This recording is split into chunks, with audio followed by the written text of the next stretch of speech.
ભુજની સેડાતા સ્કૂલમાં પરીક્ષા આપવા ગયેલ ભુજના 16 વર્ષીય યુવાનનું હાર્ટ એટેક આવતા મોત નીપજ્યું।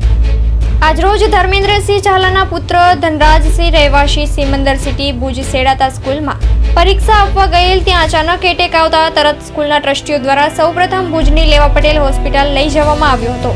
ત્યારબાદ ભુજની જીકે જનરલ હોસ્પિટલ લઈ જતા ત્યાંના ડોક્ટરે મરણ જાહેર કરેલ છે।